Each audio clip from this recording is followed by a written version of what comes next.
والشكر لله شكرا شكرا وسبحان الله بكرة وأصيلا الله أكبر الله أكبر الله أكبر لا إله إلا الله الله أكبر الله أكبر ولله الحمد أشهد أن لا إله إلا الله كل شيء عنده بأجل مقدر وأشهد أن محمدا عبده ورسوله صلى الله عليه وعلى آله وصحبه وسلم تسليما كثيرا أما بعد أعوذ بالله من الشيطان الرجيم يا أيها الذين آمنوا اتقوا الله حق تقاته ولا تموتن إلا وأنتم مسلمون ഏറെ സ്നേഹവും ബഹുമാനവുമുള്ള സഹോദരങ്ങളെ, സഹോദരിമാരെ, റഹ്മാനായ റബ്ബിൻ്റെ തൗഫീഖ് കൊണ്ട് ഒരു ആഘോഷത്തിനു കൂടെ സാക്ഷികളാകാൻ തക്ബീർ ധ്വനികളെ കൊണ്ട് മുഖരിതമായ ഒരു അന്തരീക്ഷത്തിൽ റഹ്മാനായ റബ്ബിൻ്റെ മുന്നിലെല്ലാം സമർപ്പിച്ച് അവൻ കൽപ്പിച്ചത് പ്രകാരമുള്ള പെരുന്നാൾ ദിവസത്തിലെ സുപ്രധാനമായ ഇബാദത്ത് പെരുന്നാൾ നിസ്കാരം നമ്മൾ നിർവഹിച്ചിരിക്കുകയാണ്. ലോകത്തിൻ്റെ വ്യത്യസ്ത ഭാഗങ്ങളിലുള്ള മുസ്ലിം സഹോദരന്മാർ ബലിപെരുന്നാൾ ആഘോഷത്തിൻ്റെ ഭാഗമായി ഇന്നലെയും ഇന്നുമൊക്കെയായി അവർ നിസ്കാരങ്ങളിലും ഇബാദത്തുകളിലുമായി കഴിഞ്ഞുകൂടുകയാണ്.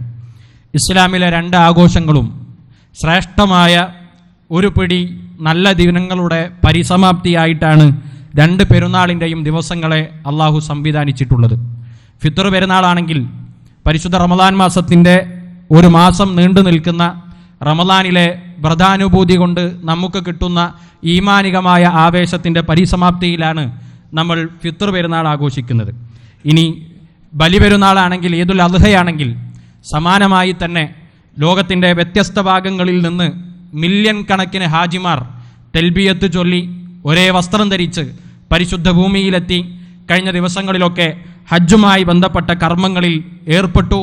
മെനിഞ്ഞാന്ന് വ്യാഴാഴ്ച പരിശുദ്ധമായ അറഫ മൈതാനിയിൽ അവർ ഒരുമിച്ചുകൂടി. അറഫയിൽ മില്യൺ കണക്കിന് വിശ്വാസികൾ കൈകൾ ഉയർത്തി അള്ളാഹുവിനോട് പ്രാർത്ഥിച്ചു. സമാനമായി തന്നെ ദുൽഹജ്ജ് 9 നമ്മൾ നോമ്പെടുത്തു. 1 മുതൽ 10 വരെയുള്ള ദുൽഹജ്ജിൻ്റെ ഏറ്റവും ശ്രേഷ്ഠമായ ദിനരാത്രങ്ങളെ നമ്മൾ ധന്യമാക്കി. അങ്ങനെ ശ്രേഷ്ഠകരമായ ദിനങ്ങളുടെ പരിസമാപ്തിയാണ് ഇസ്ലാം കൽപ്പിച്ചിട്ടുള്ള അല്ലെങ്കിൽ സംവിധാനിച്ചിട്ടുള്ള രണ്ട് ആഘോഷങ്ങളുടെയും ദിനങ്ങളെ അള്ളാഹു സംവിധാനിച്ചിട്ടുള്ളത്. ഹജ്ജ് എന്ന് പറയുന്നത് അതിൻ്റെ പ്രാരംഭ ഘട്ടം മുതൽ അവസാനം വരെയും രണ്ട് സുപ്രധാനമായ വ്യക്തികളുടെ ചരിത്ര സ്മരണകളാണ്, അധ്യാപനങ്ങളാണ്, പാഠങ്ങളാണ്. അത് നമുക്ക് നൽകുന്ന ഒരു ആദർശപരമായ ഊർജവും ആവേശവുമാണ്. മഹാനായ ഖലീലുല്ലാഹി ഇബ്രാഹിം അലൈഹിസ്സലാത്തു വസ്സലാം, അതുപോലെ തന്നെ ഇബ്രാഹിം നബിയെ പോലെ തന്നെ ഖലീലായി അള്ളാഹു തെരഞ്ഞെടുത്തിട്ടുള്ള മുഹമ്മദ് നബി സല്ലല്ലാഹു അലൈഹി വസല്ലം, ഈ രണ്ട് പ്രവാചകന്മാരുടെ ചരിത്രങ്ങളാണ്, അധ്യാപനങ്ങളാണ്, സ്മരണകളാണ്, ത്യാഗങ്ങളാണ് ഒരു വിശ്വാസിയെ സംബന്ധിച്ചിടത്തോളം ഹജ്ജിൻ്റെ പ്രാരംഭഘട്ടം മുതൽ അതിൻ്റെ നാടുമൊക്കെ നമ്മളോട് പറഞ്ഞുകൊണ്ടിരിക്കുന്നത്. ഹജ്ജിൻ്റെ ഏറ്റവും സുപ്രധാനമായ കർമ്മം അത് അറഫയിൽ ഒരു ദിവസം അവർ ചെലവഴിക്കുക എന്നതാണ്. രാവിരുട്ടുന്നതുവരെ, മഗ്രിബാകുന്നതുവരെയുള്ള സമയം അറഫയിൽ ഹാജിമാർ സമ്മേളിക്കുക, അവിടെ സംഗമിക്കുക, അവിടെ നിൽക്കുക, എന്നിട്ട് റഹ്മാനായ റബ്ബിനോട് പ്രാർത്ഥിക്കുക.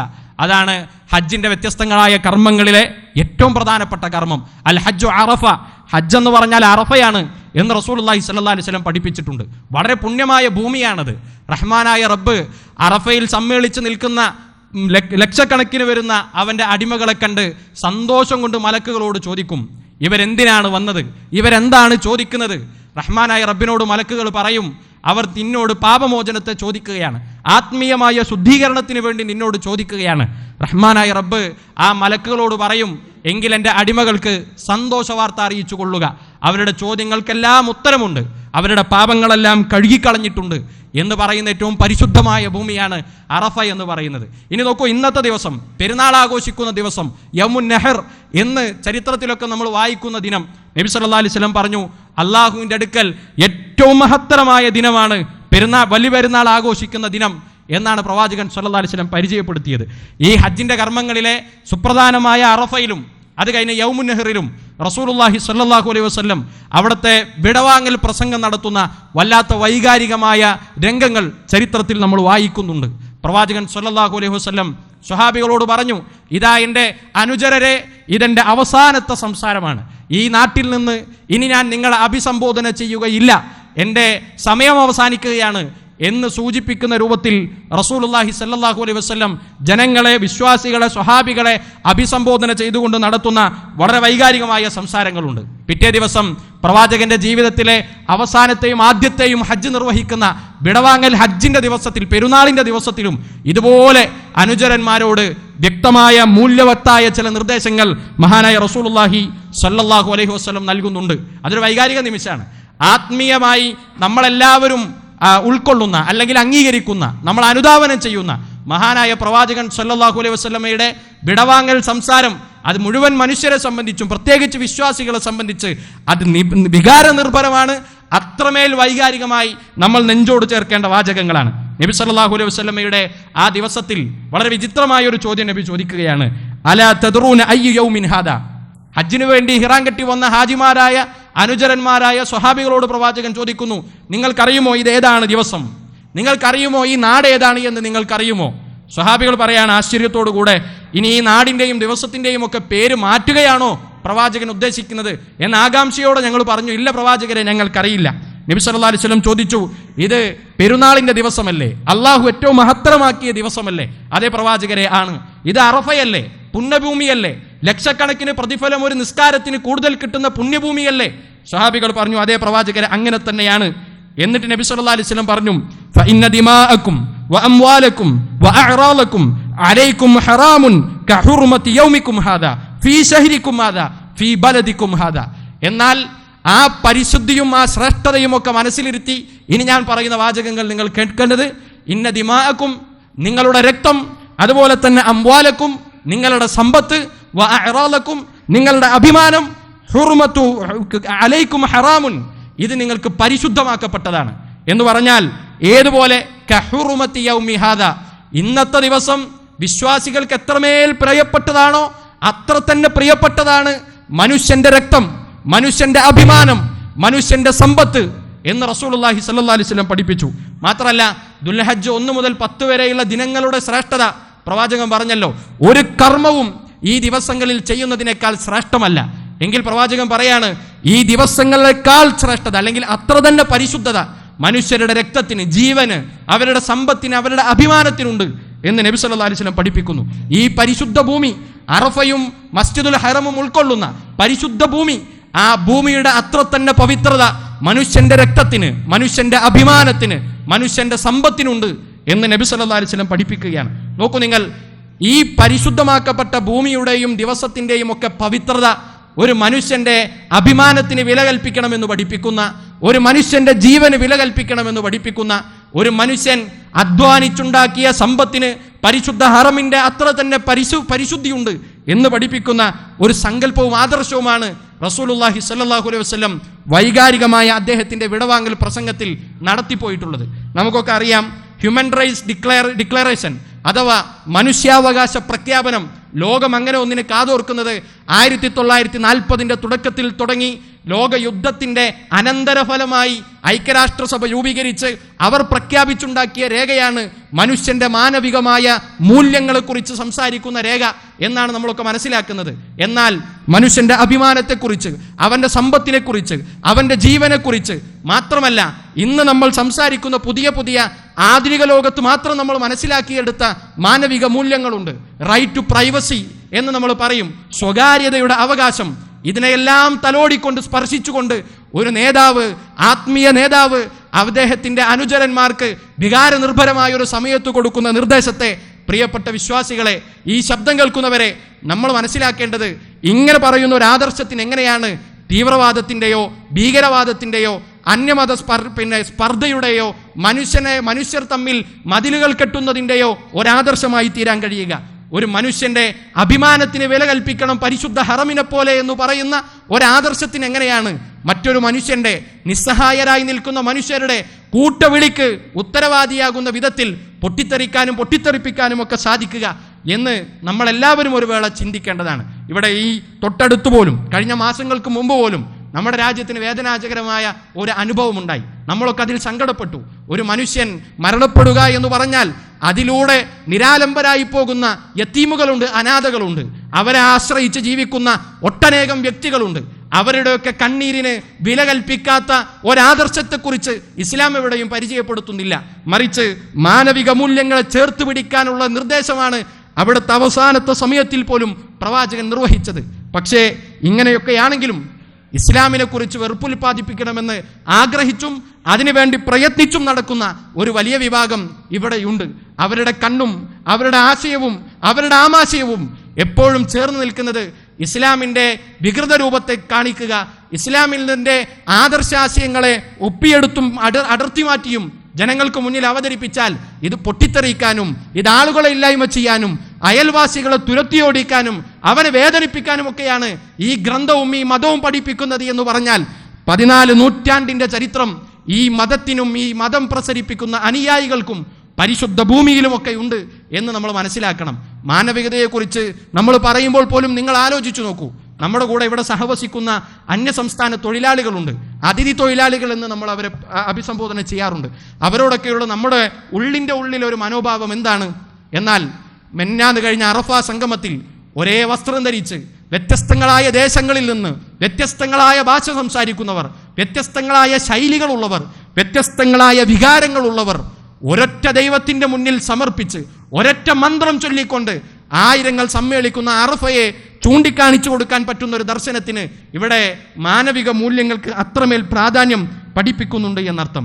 നമ്മുടെ ജീവിതം കടന്നു പോകുന്ന എല്ലാ സ്ഥലത്തും ഉണ്ടാകുന്ന പ്രതിസന്ധികളെക്കുറിച്ച് ദൈവികമായ ഒരു പരിഹാരത്തെ ഇസ്ലാം സംസാരിച്ചിട്ടുണ്ട്. പക്ഷേ പലപ്പോഴും നമ്മുടെയൊക്കെ മനസ്സിൽ തോന്നുന്നത്, നമ്മളൊക്കെ ആലോചിച്ചുണ്ടാക്കുന്നത് മനുഷ്യർ തന്നെ ചിന്തിച്ചുണ്ടാക്കിയ ഇസങ്ങൾക്കും പ്രതിരോധങ്ങൾക്കുമൊക്കെ ആണ് ഇവിടെ അതിജയിക്കാൻ സാധിക്കുക. 14 നൂറ്റാണ്ടിന്റെ ചരിത്രം പറയുമ്പോഴും അത് 6-ാം നൂറ്റാണ്ടിന്റെ പഴമയാണ് എന്ന് പറഞ്ഞ് പുച്ഛിച്ചു തള്ളുന്നവർ യഥാർത്ഥത്തിൽ മനസ്സിലാക്കേണ്ടത് ഇവിടെ പിന്നെ മനുഷ്യരനുഭവിക്കുന്ന പ്രശ്നങ്ങൾക്ക് പരിഹാരമുണ്ടാക്കാൻ ആർക്കാണ് സാധിക്കുക? മനുഷ്യർ തന്നെ ആലോചിച്ചുണ്ടാക്കുമ്പോഴുള്ള കെട്ടഴിയാത്ത പ്രയാസങ്ങൾ അതിനുണ്ട്.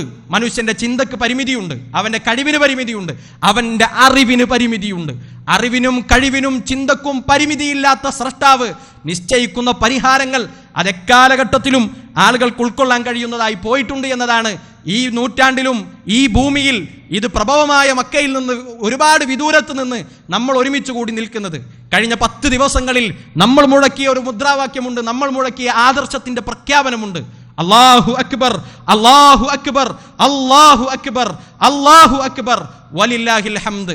എന്തൊക്കെ എൻ്റെ ജീവിതത്തിലുണ്ടോ അതൊക്കെ സംവിധാനിച്ചു തന്നവൻ, അതെല്ലാം അറിയുന്നവനാണ്. എന്നെ സൃഷ്ടിച്ച എൻ്റെ മനസ്സിനെ അറിയുന്ന റബ്ബ്, അവൻ പറഞ്ഞിട്ടുള്ള എല്ലാ പരിഹാരങ്ങൾക്കും അതിൻ്റെ മൂല്യങ്ങളുണ്ട് എന്നതാണ്. പക്ഷെ പലപ്പോഴും ഇങ്ങനത്തെ മാനവികമായ മൂല്യങ്ങൾ പഠിപ്പിക്കുന്ന മതത്തിൻ്റെ ചുറ്റുകെട്ടുകൾ, അതിൻ്റെ പരിസരങ്ങൾ വിട്ടുമാറി പോകണമെന്ന് പറയുന്നവർ പിന്നീട് എത്തിച്ചേരുന്നത് എവിടെയാണ്? ദരിദ്രന്റെ വിശപ്പ് മാറ്റാൻ മാനുഷികമായ ഒരു മൂല്യം എനിക്കില്ല എന്ന് പറയുന്ന ഇസങ്ങളിലേക്കാണ്. മാതാപിതാക്കളെ കുറിച്ച് അവരോടൊന്നും പ്രത്യേകം കമ്മിറ്റ്മെന്റ് നമുക്കില്ല. 10 മാസം നമ്മൾ നൊന്ത് പ്രസവിക്കുക എന്നത് ബയോളജിക്കലി ജൈവശാസ്ത്രപരമായി അവർ ചെയ്ത ഒരു ഉത്തരവാദിത്തം എന്നതിനപ്പുറത്ത് എനിക്കൊരു കമ്മിറ്റ്മെന്റുമില്ല എന്ന് പറയുന്ന സ്വതന്ത്ര ലോകത്തേക്കല്ല നമ്മൾ ആളുകളെ ചേർക്കേണ്ടതും കൂട്ടി നിർത്തേണ്ടതും. മുതിർന്നവരോട് ഒരു ബസ്സിൽ അശരണരായി നിൽക്കുന്നവർക്ക് വേണ്ടി സീറ്റൊഴിഞ്ഞു കൊടുക്കേണ്ട മാനവികത ഒരു മനുഷ്യൻ കാണിക്കേണ്ടതില്ല എന്ന് പറയുന്നത് ഒരാധുനികതയുമല്ല. അത് വിട്ടുപോരാത്ത മനുഷ്യൻ വലിച്ചെറിയാൻ വേണ്ടി കൊതിച്ചുകൊണ്ടിരിക്കുന്ന നെറികേടാണ് എന്ന് നമ്മൾ തിരിച്ചറിയണം. കുടുംബ മൂല്യങ്ങൾക്ക് വില കൽപ്പിക്കേണ്ടതില്ല എന്ന് പറയുന്നവർ ഇവിടെ ഉണ്ടാക്കി തീർക്കാൻ ശ്രമിക്കുന്നത് അരക്ഷിതാവസ്ഥയാണ് എന്നത് കഴിഞ്ഞ കാലങ്ങളിൽ ഇതൊക്കെ പിന്തുടർന്നു പോയവർ അനുഭവിച്ചിട്ടുണ്ട്. പക്ഷെ പ്രിയപ്പെട്ട സഹോദരങ്ങളെ, ഈ ദിവസം നമ്മൾ ഒരുമിച്ച് കൂടി ഇരിക്കുമ്പോൾ മഹാനായ ഇബ്രാഹിം നബി അലൈഹി സ്വലാത്തു വസ്സലാമയുടെ ത്യാഗസ്മരണകളാണല്ലോ നമ്മളിൽ എല്ലാവരും അലയടിച്ചു വരേണ്ടത്. ഇബ്രാഹിം നബിയോട് അള്ളാഹു പറഞ്ഞൊരു വാചകമുണ്ട്, ഇത് കാല ലഹു റബ്ബുഹു അസ്ലിം ഖാല അസ്ലംതു ലിറബ്ബിൽ ആലമീൻ. അല്ലയോ ഇബ്രാഹിം, ലോകത്തെ സൃഷ്ടിച്ച് പരിപാലിക്കുന്നവന്റെ മുന്നിൽ താങ്കൾ കീഴൊതുങ്ങുക എന്ന പ്രഖ്യാപനം ആവശ്യമായിരുന്നു. ഇബ്രാഹിം നബിയുടെ മറുപടി അസ്ലംതു ലിറബ്ബിൽ ആലമീൻ, എന്റെ റബ്ബേ, ഞാനിതാ സർവവും നിന്റെ മുന്നിൽ സമർപ്പിച്ച് കീഴൊതുങ്ങിയിരിക്കുന്നു എന്ന പ്രഖ്യാപനമാണ്. പ്രിയപ്പെട്ട വിശ്വാസികളെ, മുഅ്മിനീങ്ങളെ, സഹോദരങ്ങളെ, സഹോദരിമാരെ, വിദ്യാർത്ഥികളെ, യുവാക്കളെ, ഈ പ്രഖ്യാപനം, ഈ കൽപ്പന നമ്മൾ ഓരോരുത്തരോടും റബ്ബ് നിർവഹിച്ചിട്ടുണ്ട്. യാ അയ്യുഹല്ലദീന ആമനൂ ഉദ്ഖുലൂ ഫിസ്സിൽമി കാഫ, പരിപൂർണമായി വിശ്വാസികളെ, നിങ്ങൾ ഈ മതത്തിന്റെ ചുറ്റുപാടുകൾക്കുള്ളിലേക്ക് കയറി നിൽക്കുക. വലാ തത്തബിഉ ഖുതുവാതി ശൈത്വാൻ, നമ്മളെ പ്രലോഭിപ്പിച്ചുകൊണ്ടിരിക്കുന്ന പൈശാചികതയിലേക്ക് നിങ്ങൾ മാറിപ്പോകരുത്. ഇന്നഹു ലക്കും അദുവ്വും മുബീൻ, നിങ്ങൾ അറിയണം അവൻ നിങ്ങൾക്ക് വ്യക്തമായ ഒരു ശത്രുവാണ് എന്ന് നമ്മളോടും കൽപ്പിച്ചിട്ടുണ്ട്. പുതിയ കാലത്തെ മതമെന്ന സങ്കല്പം പലപ്പോഴും നമ്മൾക്കുണ്ടാക്കി തീർക്കുന്ന ഒരു നറേഷനുണ്ട്, നമ്മളിൽ ഉണ്ടാക്കി തീർക്കുന്ന ഒരു വ്യാഖ്യാനമുണ്ട്. മതമെന്ന് പറഞ്ഞാൽ ആരാധനകളിൽ ഒതുങ്ങേണ്ടതാണ്. നിസ്കാരവും നോമ്പും ഖുർആനോത്തും ദിക്റും ദുആവും ഒക്കെയാണ് മതം. എന്നാൽ ആ മതം എൻ്റെ വസ്ത്രത്തിലേക്ക് വരുമ്പോൾ മതമില്ല, എൻ്റെ കൂട്ടുകെട്ടിലേക്ക് വരുമ്പോൾ മതം അവിടെ ഇടപെടേണ്ടതില്ല, എൻ്റെ വിവാഹ ബന്ധങ്ങളിലേക്ക് വരുമ്പോൾ മതം അവിടെ ഇടപെടേണ്ടതില്ല. മതത്തിൻ്റെ സ്പേസ് അല്ലാതെ അതൊന്നും മതം പറയേണ്ടതല്ല എന്ന പുതിയ കാഴ്ചപ്പാടാണ് റിലീജൻ, മതം എന്നൊക്കെ പറയുമ്പോൾ വിശദീകരിക്കാൻ ആളുകൾ സെക്കുലർ ലോകത്ത് പരിശ്രമിച്ചു കൊണ്ടിരിക്കുന്നത്. എന്നാൽ ഒരു വിശ്വാസിയെ സംബന്ധിച്ചിടത്തോളം അങ്ങനെയല്ല. ജീവിതത്തെ സ്പർശിക്കുന്ന എല്ലാ മേഖലകളിലും പ്രിയപ്പെട്ട മുഅ്മിനീങ്ങളെ, നമുക്ക് മതാധ്യാപനമുണ്ട്. ആ മതാധ്യാപനത്തിലേക്ക് കയറി നിൽക്കാനാണ് ഇബ്രാഹിം നബി അലൈഹി സ്വലാത്തു വസ്സലാമയോട് അള്ളാഹു കൽപ്പിച്ചത്. അത് ഇബ്രാഹിം നബി ചെയ്തപ്പോഴാണ് നൂറ്റാണ്ടുകൾക്കിപ്പുറത്ത് നമ്മളിപ്പോഴും ആ മഹാജീവിതത്തെക്കുറിച്ച് സംസാരിച്ചു കൊണ്ടിരിക്കുന്നത്, അനുസ്മരിച്ചു കൊണ്ടിരിക്കുന്നത് എന്ന് നമ്മൾ ഉൾക്കൊള്ളണം. ഇവിടെ കൂടിയിട്ടുള്ള വിശ്വാസിനികളെ, സഹോദരിമാരെ, ഹാജർ റളിയല്ലാഹു അൻഹയിൽ നമുക്ക് വലിയ പാഠങ്ങളുണ്ട്. മഹാനായ ഇബ്രാഹിം നബി അലൈഹി സ്വലാത്തു വസ്സലാം വിജനമായ മരുഭൂമിയിൽ ചോരപ്പൈതൽ, മുലകുടിപ്രായം മാറിയിട്ടില്ലാത്ത തൻ്റെ കുഞ്ഞിനെയും തനിക്കേറെ പ്രിയപ്പെട്ട തൻ്റെ ഭാര്യയെയും ഒഴിവാക്കി പോകുമ്പോൾ അവരാവർത്തിച്ചു ചോദിക്കുന്നുണ്ട് എന്നാണ് ഫഖാലത്ത് ലഹു മിറാറൻ, ആവർത്തിച്ചു ചോദിക്കുന്നു, എന്താണ് നിങ്ങൾ ഉദ്ദേശിക്കുന്നത്? വതതുറുകുനാ ബിഹാദൽ വാദി അല്ലദീ ലൈസ ഫീഹി അനീസുൻ വലാ ശൈഉൻ, ഇവിടെ ഒരു പച്ചപ്പില്ല, വെള്ളമില്ല, മനുഷ്യരില്ല, ഈ ഭൂമിയിൽ ഞങ്ങളെ വിട്ടേച്ചു പോകുന്നതിൽ എന്താണ് ഇബ്രാഹിം താങ്കൾ ഉദ്ദേശിക്കുന്നത്? അപ്പൊ അദ്ദേഹത്തിന്റെ മറുപടി കാണാനപ്പോൾ ഹാജറ റളിയല്ലാഹു അൻഹു ചോദിക്കുന്ന ചോദ്യം, അല്ലാഹു അമറക ബിഹാദ, അല്ലയോ ഇബ്രാഹിം, അല്ലാഹു ആണോ നിങ്ങളോട് ഇത് കൽപ്പിച്ചത്? അപ്പോൾ അവർ പറഞ്ഞു, നഅം, അതെ, റബ്ബിന്റെ കൽപ്പനയാണ് ഈ ഭൂമിയിൽ നിങ്ങൾ അവശേഷിപ്പിച്ചു പോകാൻ. അവർ പറയുന്ന മറുപടി, ഇദൻ ലാ യുളയ്യുനാ, പ്രിയപ്പെട്ട വിശ്വാസികളെ, പ്രത്യേകിച്ചും വിശ്വാസിനികളെ, സ്ത്രീകളെ, നമ്മൾ ആലോചിക്കേണ്ടത് ഹാജർ ബീവിയുടെ ഒരു ഈമാനിക പരിസരമുണ്ടല്ലോ. റബ്ബ് കൽപ്പിച്ചതാണോ എങ്കിൽ ഈ മരുഭൂമിയിൽ വെള്ളം എനിക്ക് റബ്ബ് കൊണ്ടുവന്ന് തരും എന്ന വിശ്വാസത്തിന്റെ ആർജവം അവരെ വീണ്ടും അല്ലാഹു സുബ്ഹാനഹു വ തആല ഈ കാലം വരെയും സ്മരിക്കാനുള്ള ചരിത്രത്തിന്റെ ഉന്നതങ്ങളിലേക്കാണ് കയറ്റി നിർത്തിയത്. അതുകൊണ്ട് റബ്ബ് നമ്മളോട് പറയുന്ന ഒരുപാട് നിർദ്ദേശങ്ങളുണ്ട്. പുരുഷന്മാരെ, നിങ്ങൾ കണ്ണ് താഴ്ത്തണമെന്ന് ദീന് നമ്മളെ പഠിപ്പിക്കുന്നുണ്ട്. സാമ്പത്തിക മര്യാദ പാലിക്കണം എന്ന് ദീന് നമ്മളെ പഠിപ്പിക്കുന്നുണ്ട്. നിങ്ങളുടെ വിവാഹ വ്യവഹാരങ്ങൾ എങ്ങനെയാകണമെന്നതിനെ കുറിച്ച് ദീന് നമ്മളെ പഠിപ്പിക്കുന്നുണ്ട്. ആ ഇടപാടുകളിൽ, സംസാരങ്ങളിൽ, വ്യവഹാരങ്ങളിൽ, സാമ്പത്തിക ഇടപാടുകളിൽ, നമ്മുടെ നോട്ടത്തിൽ, സംസാരത്തിൽ, നമ്മുടെ സൗഹൃദത്തിൽ ഇത് പാലിക്കാൻ നമുക്ക് സാധിക്കുമ്പോഴാണ് മഹാനായ ഇബ്രാഹിം നബിക്ക് കിട്ടിയ സഹായം, പ്രിയപ്പെട്ടവരെ, ആ ബർക്കത്തും അനുഗ്രഹവും നമ്മുടെ ജീവിതത്തിലേക്ക് കിട്ടുക. നമ്മൾ മുഴക്കിയ തക്ബീറിനോട് നമുക്ക് കൂറുണ്ടോ എന്ന് നമ്മൾ പരിശോധിക്കണം. അല്ലാഹുവാണ് വലിയവൻ എന്നാണ് നമ്മൾ ഇവിടെ ഈ മുസല്ലയിലേക്ക് വന്ന് നിസ്കാരം ആരംഭിക്കുന്നതിന്റെ തൊട്ടുമുമ്പ് വരെ ആണും പെണ്ണും ചെറുതും വലുതുമായ നമ്മൾ പ്രഖ്യാപിച്ചത്. ഇനി ഒരു വ്യവഹാരത്തിലേക്ക് വരുമ്പോൾ, ഒരു ഇടപാടിലേക്ക് വരുമ്പോൾ നമ്മളൊന്ന് ചിന്തിക്കണം, ഈ ലാഭമാണോ അല്ലാഹുവാണോ എനിക്ക് വലുത്, ഈ ബന്ധമാണോ അല്ലാഹുവാണോ എനിക്ക് വലുത് എന്ന് നമ്മൾ ചിന്തിക്കണം എന്ന് ഓർമ്മപ്പെടുത്തുകയാണ്. പ്രിയപ്പെട്ട സഹോദരങ്ങളെ, മഹാനായ ഇബ്രാഹിം നബി അലൈഹി സ്വലാത്തു വസ്സലാം നമ്മുടെ മുന്നിൽ വരച്ചു നൽകുന്ന ഒട്ടനേകം മാതൃകാപരമായ അധ്യാപനങ്ങളുണ്ട്. ഒന്നാമത്തെ കാര്യം, ആ യുവാവ്, ഇബ്രാഹിം നബി എന്ന് പറയുന്ന യുവാവ്, അദ്ദേഹത്തിന്റെ യൗവന കാലഘട്ടത്തിൽ സാമൂഹ്യമായ എല്ലാ തിന്മകൾക്കുമെതിരെ കണിശമായ നിലപാടുകൾ സ്വീകരിച്ച് അത് തിരുത്താൻ വേണ്ടി മുന്നിട്ടിറങ്ങിയ ഒരു വ്യക്തിയായിരുന്നു എന്ന് ചരിത്രം നമ്മളെ പഠിപ്പിക്കുന്നുണ്ട്. ഒന്നാമതായി, ബഹുദൈവാരാധനയായ ആദർശത്തിലെ പിഴവിനെതിരെ ഇബ്രാഹിം നബി അലൈഹി സ്വലാത്തു വസ്സലാം ആദർശ കണിശത കൊണ്ട് സമൂഹത്തെ തിരുത്താൻ വേണ്ടി പരിശ്രമിച്ചിട്ടുണ്ട്.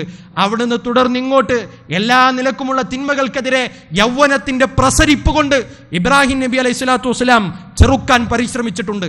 ഇവിടെ കൂടിയിരിക്കുന്ന യുവാക്കളെ, നമുക്കേറെ പ്രാധാന്യം, നമുക്കേറെ ദൗത്യം ഈ വിഷയത്തിലുണ്ട്. നമ്മുടെ സമൂഹത്തിൽ നിന്ന് ലഹരിക്ക് അടിമപ്പെട്ട് വഴിതെറ്റിപ്പോകുന്ന നമ്മുടെ യുവാക്കളെ, വളർന്നു വരുന്ന നമ്മുടെ തലമുറയെ ആ തിന്മയിൽ നിന്ന് അകറ്റി നിർത്താൻ നമുക്ക് ബാധ്യതയുണ്ട് എന്ന് നമ്മൾ തിരിച്ചറിയണം. അവിടുന്ന് അങ്ങോട്ട് തുടങ്ങി വർദ്ധിച്ചു വരുന്ന വൈവാഹിക രംഗത്തെ അലംഭാവങ്ങളുണ്ട്, ആർഭാടങ്ങളുണ്ട്, മലീമസമാക്കുന്ന ബന്ധത്തിന്റെ പവിത്രതയെ മലീമസമാക്കുന്ന അത്തരം സാഹചര്യങ്ങളോട് യൗവനത്തിന്റെ പ്രസരിപ്പുള്ള യുവാക്കളെ നിലപാടെടുത്ത് ഇബ്രാഹിം നബിയുടെ മില്ലത്തിലേക്ക് ചേർന്ന് തിന്മകളോട് പോരടിക്കാൻ പ്രതിജ്ഞയെടുത്തുകൊണ്ടാണ് ഇവിടെ നിന്ന് നമ്മൾ മടങ്ങിപ്പോകേണ്ടത്. രണ്ടാമതൊരു ഭാഗം ആദർശത്തോട് കാണിച്ച കണിശതയുണ്ട്. കാന ഇബ്രാഹിമു ഉമ്മത്തൻ എന്ന് ഖുർആൻ പരിചയപ്പെടുത്തുന്നുണ്ട്. ഇബ്രാഹിം നബി ഒരു വ്യക്തിയായിരിക്കെ തന്നെ സമൂഹത്തിന്റെ ദൗത്യം നിർവഹിച്ച ആളാണ്. എന്താണ് അതിന്റെ കാരണം? ഇബ്രാഹിം നബിയും ഭാര്യ ഹാജർ റളിയല്ലാഹു അൻഹയും ഒഴികെ ഒരാളും ഞാൻ വിശ്വസിക്കുന്ന ആദർശത്തിന്റെ പരിസരത്തില്ല എന്നറിഞ്ഞിട്ടും തൻ്റെ വീട്ടിലെ ഉപ്പ പോലും ആദർശത്തിനെതിരാണ് എന്ന് മനസ്സിലാക്കിയപ്പോഴും ആദർശത്തിൽ ഒരു നിലക്കുമുള്ള വിട്ടുവീഴ്ചകളില്ലാതെ എല്ലാ പ്രതിസന്ധികളും നേരിടേണ്ടി വന്നപ്പോൾ ഹസ്ബുനല്ലാഹു വനിഅമൽ വക്കീൽ എന്ന ഇസ്ലാമിന്റെ അടിസ്ഥാനപരമായ വിശ്വാസത്തിന്റെ ഊക്കോടെ ആദർശ കണിശത കാണിച്ചു. മൂന്നാമത്തേത് നാടിനോട് അസംഖ്യമായ അല്ലെങ്കിൽ തുലനം ചെയ്യാൻ സാധിക്കാത്ത രൂപത്തിലുള്ള ഒരു ഇഷ്ടം അദ്ദേഹം പ്രകടിപ്പിച്ചു.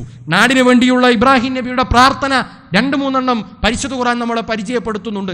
അതിലേറ്റവും പ്രധാനപ്പെട്ടതാണ് ഈ നാടിനെ നിർഭയത്വത്തിന്റെ മണ്ണാക്കണമേ എന്ന ഇബ്രാഹിം നബി അലൈഹി സ്വലാത്തു വസ്സലാമയുടെ പ്രാർത്ഥന. പ്രിയപ്പെട്ട സഹോദരങ്ങളെ, നമ്മുടെ നാട് നമുക്കിനിയും ഇവിടെ ജീവിക്കാൻ, തലമുറകളോളം പ്രയാസങ്ങളില്ലാതെ ജീവിക്കാൻ, നിർഭയത്വത്തിലൂടെ മുന്നോട്ട് പോകാൻ ഏതെല്ലാം മാർഗത്തിൽ നമ്മൾ ഇടപെടേണ്ടതുണ്ടോ അവിടെയൊക്കെ നമ്മൾ ഇടപെടണം. അതോടൊപ്പം റഹ്മാനായ റബ്ബിനോട് നമ്മൾ പ്രാർത്ഥിക്കണം. വർഗീയമായി നമുക്കിടയിൽ ഉണ്ടാക്കാൻ ശ്രമിക്കുന്ന ചേരിതിരിവുകളെ സൂക്ഷ്മതയോടുകൂടെ മനസ്സിലാക്കാൻ, അത്തരം വർഗീയ കാടെടുത്തു വരുന്നവരെ പടിക്കുപുറത്ത് നിർത്തി നമ്മുടെ നാടിന്റെ നിർഭയത്വത്തെ ഇനിയും കാലാകാലങ്ങളോളം ഇവിടെ പള്ളി ഉണ്ടാകണം, എല്ലാ നിലക്കുമുള്ള ആരാധനാലയങ്ങൾ ഉണ്ടായിക്കോട്ടെ, ഓരോരുത്തരും അവരുടേതായ കർമ്മങ്ങൾ നിർവഹിച്ചു പോകട്ടെ, അതൊന്നും ആരെയും പ്രയാസപ്പെടുത്താത്ത രൂപത്തിൽ നമുക്കിനിയും ഇവിടെ നിർഭയത്വത്തോടുകൂടെ റഹ്മാനായ റബ്ബിനോട് പ്രാർത്ഥിച്ചും സുജൂദ് ചെയ്തും പോകണം. ആ നിർഭയത്വത്തിന്റെ അന്തരീക്ഷത്തെ മലീമസമാക്കാൻ ശ്രമിക്കുന്ന ആദർശ ശത്രുക്കളോട് രാഷ്ട്രീയമായ നിലപാടുകൾ സ്വീകരിക്കാൻ നമുക്ക് സാധിക്കണം. അത് ഇബ്രാഹിം നബി അലൈഹി സ്വലാത്തു വസ്സലാം ഒരു നാടിന്റെ നിർഭയത്വത്തെ പ്രാർത്ഥിച്ചതുപോലെ നമ്മുടെ നാടിന്റെ നിർഭയത്വത്തെക്കുറിച്ച് നമുക്കും ബോധമുണ്ടാകണം എന്ന് നമ്മൾ ഓർക്കണം. പ്രിയപ്പെട്ട സഹോദരങ്ങളെ, ഇന്ന് പെരുന്നാളാണ്. മഹാനായ അബൂബക്കർ സിദ്ദീഖ് റളിയല്ലാഹു അൻഹുവിനോട് 2 കുട്ടികൾ പാട്ടുപാടിയപ്പോൾ തടഞ്ഞു നിർത്തിയ അബൂബക്കർ റളിയല്ലാഹു അൻഹുവിനോട് റസൂലുള്ളാഹി സ്വല്ലല്ലാഹു അലൈഹി വസല്ലം പറഞ്ഞിട്ടുണ്ട്, യാ അബൂബക്കർ, വിട്ടേക്കുക, അവർ പാടട്ടെ, ഉല്ലസിക്കട്ടെ, സന്തോഷിക്കട്ടെ. റഹ്മാനായ റബ്ബ് ഇന്നത്തെ ദിവസം നമുക്ക് സന്തോഷിക്കാൻ വേണ്ടി നിശ്ചയിച്ചിട്ടുള്ള ദിവസമാണ്. അതുകൊണ്ട് പ്രിയപ്പെട്ട സഹോദരങ്ങളെ, സന്തോഷമുണ്ടാക്കാൻ സാധിക്കുന്ന, മതം അനുഭവിക്കുന്ന എന്തെല്ലാം കാര്യങ്ങൾ നമ്മൾ ചെയ്യുന്നുവോ അതൊക്കെ പ്രതിഫലം കിട്ടുന്നതാണ് ഇന്നത്തെ ദിവസത്തിൽ എന്ന് നമ്മൾ മനസ്സിലാക്കണം. ഈ ദിവസം ബലിപെരുന്നാളിൽ നിസ്കാരം കഴിഞ്ഞാൽ ഏറ്റവും സുപ്രധാനമായ ഇബാദത്ത് അത് അറവാണ്. നമ്മളൊക്കെയും തന്നെ ഈ ദിവസം അടുത്ത 13 ദിവസത്തിൽ, തുടരെയുള്ള 3 ദിവസത്തിൽ നമ്മൾ ഏർപ്പെടുന്ന പ്രധാനപ്പെട്ട ഇബാദത്തും അത് അറവ് തന്നെയാണ്. അല്ലാഹു സുബ്ഹാനഹു വ തആല ഈ ദിവസത്തിൽ ഏറ്റവും കൂടുതൽ ഇഷ്ടപ്പെടുന്നത് അങ്ങനെ അറവ് മൃഗത്തെ റഹ്മാനായ റബ്ബിന്റെ മുന്നിൽ ബലി കൊടുക്കുന്നതിനെ തന്നെയാണ്. 1-2 കാര്യങ്ങൾ സൂചിപ്പിക്കാനുള്ളത്. ഒന്നാമത്തേത്, അറുക്കുന്ന സമയം കത്തി മൂർച്ച കൂട്ടണം എന്ന് പ്രവാചകൻ പ്രത്യേകം പഠിപ്പിച്ചു. അതിന് വേദനകളെ കുറക്കാൻ സാധിക്കുന്ന കാര്യങ്ങളെ നമ്മൾ സ്വീകരിക്കണമെന്ന് പഠിപ്പിച്ചു. അതിന് സമാധാനം കൊടുക്കണമെന്ന് പഠിപ്പിച്ചു.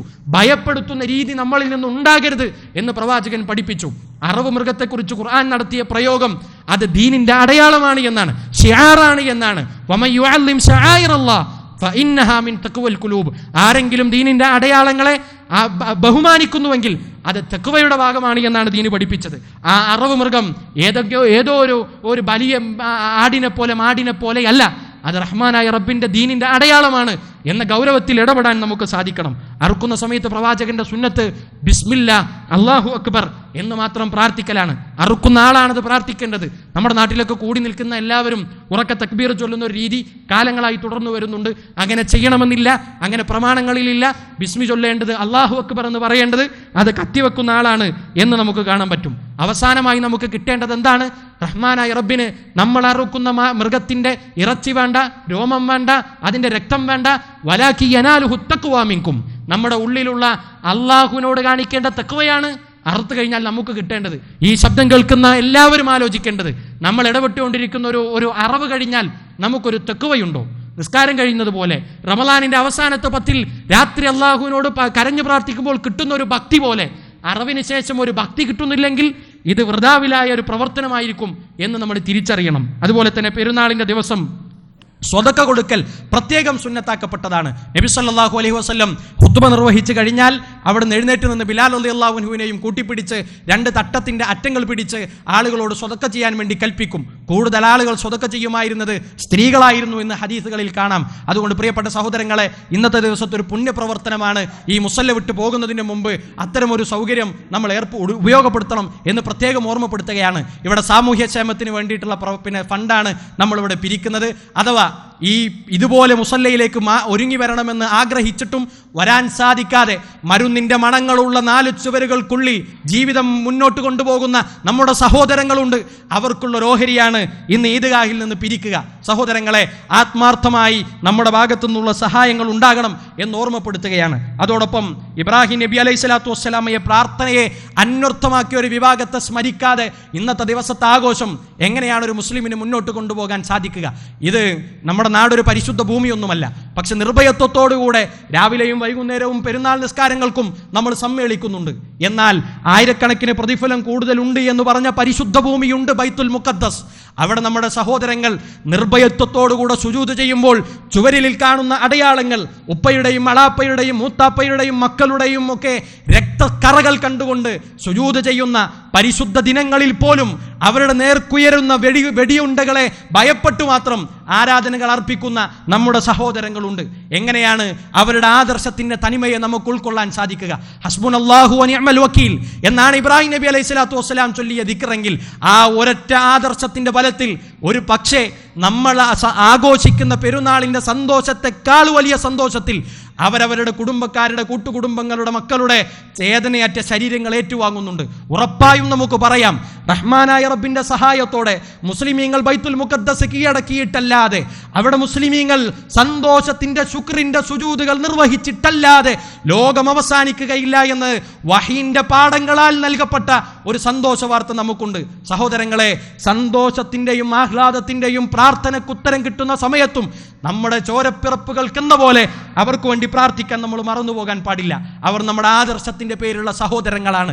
അവർ പോരടിക്കുന്നത്, അവർ നമുക്ക് കാണിച്ചു തരുന്നത് ഇസ്ലാമിന്റെ തനതായ ആഘോഷത്തിന്റെ ഭാഗമാണ്, അല്ലെങ്കിൽ ആദർശത്തിന്റെ ഭാഗമാണ് എന്ന് നമ്മൾ തിരിച്ചറിയണം. സഹോദരങ്ങളെ, ഇവിടെ നിന്ന് മടങ്ങിപ്പോയി വ്യത്യസ്തങ്ങളായ ആഘോഷത്തിന്റെ തന്നെ ഭാഗമായ കാര്യങ്ങളിലേക്ക് കടക്കുമ്പോൾ അവസാനമായ ഒരു ഓർമ്മപ്പെടുത്തലുള്ളത്, റഹ്മാനായ റബ്ബിനെ കുറിച്ച് ഖുർആൻ പരിചയപ്പെടുത്തുന്ന ഒരു വാചകമുണ്ട്. വഅന്നഹു ഹുവ അൽഹക വഅബ്ക വഅന്നഹു ഹുവ അമാത വഅഹ്യ. ചിരിപ്പിക്കുന്നവൻ റബ്ബാണ്, മരിപ്പിക്കുന്നവൻ റബ്ബാണ്, ജീവിപ്പിക്കുന്നവൻ റബ്ബാണ്, കരയിപ്പിക്കുന്നവൻ റബ്ബാണ്.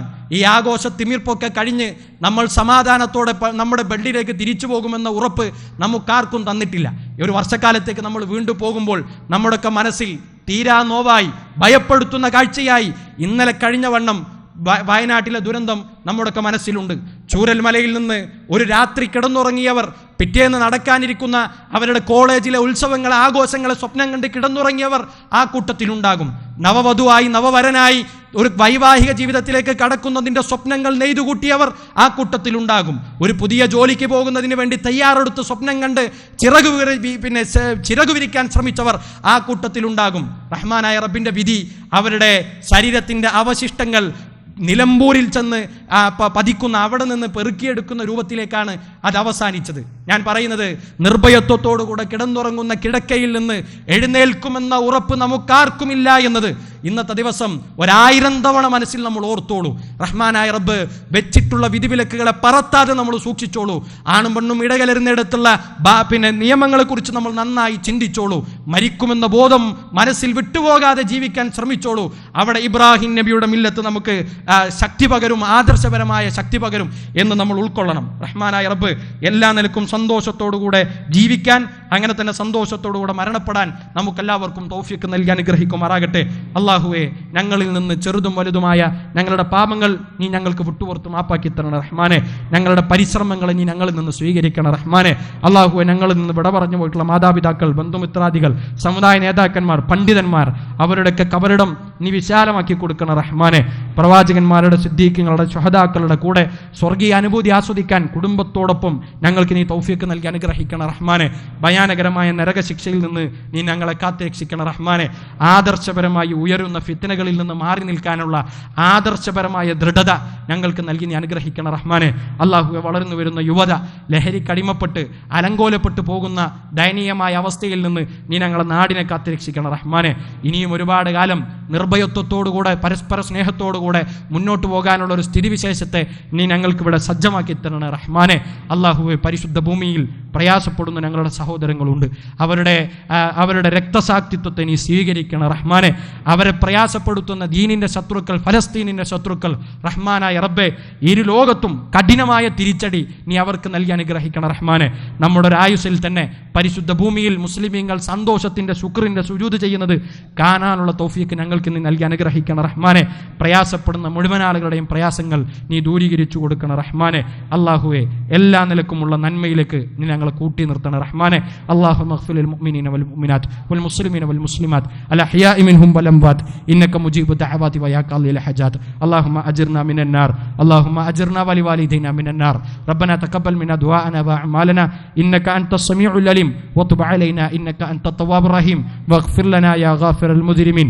ആമീൻ ആമീൻ ബിറഹ്മതിക യാ അർഹമർ റഹീമീൻ.